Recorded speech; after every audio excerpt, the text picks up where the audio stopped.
জয় যিশু, জয় পিতা পরমেশ্বর। আজকে আমরা গীত সংগীতার 36 অধ্যায় 1 থেকে 12 পদ পড়ব। দুষ্টের হৃদয় মধ্যে অধর্ম তাহার কাছে কথা বলে, ঈশ্বর ভয় তাহার চক্ষুর অগোচর। সে নিজের দৃষ্টিতে আত্মশ্লাঘা করিয়া বলে, আমার অধর্ম আবিষ্কৃত ও ঘৃণিত হইবে না। তাহার মুখের বাক্য অধর্ম ও ছল মাত্র। সে সুবিবেচনা ও সদাচরণ ত্যাগ করিয়াছে। সে আপন শয্যাতে অধর্ম কল্পনা করে। সে কুপথে দাঁড়াইয়া থাকে। সে দুষ্কর্ম ঘৃণা করে না।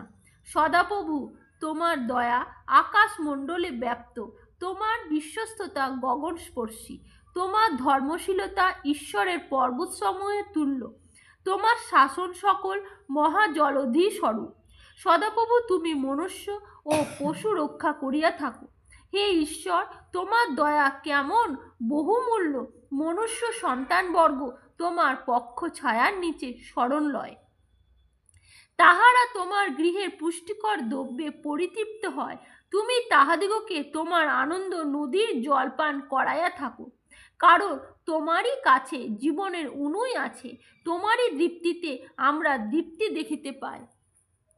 যাহারা তোমাকে জানে, তুমি তাহাদের প্রতি তোমার দয়া ও সরল চিত্তদের প্রতি তোমার ধর্মশীলতা চিরস্থায়ী করো। অহংকারের চরণ আমার নিকটে না আসে, দুষ্টদের হস্ত আমাকে তাড়ায় না দিক। ওই যে অধর্মচারীগণ পতিত হইল, অধক্ষিপ্ত হইল, আর উঠিতে পারিবে না। আমিন। এই ভিডিওটি লাইক ও শেয়ার করুন। আর এই চ্যানেলে পরমেশ্বরের আরও বচন শোনার জন্য প্লিজ সাবস্ক্রাইব করুন। পরমেশ্বর আপনাদেরকে আশীষ দিবেন। আর কমেন্ট বক্সে আমেন লিখে রিসিভ করুন। জয় যিশু মসিহ। হালেলুয়া।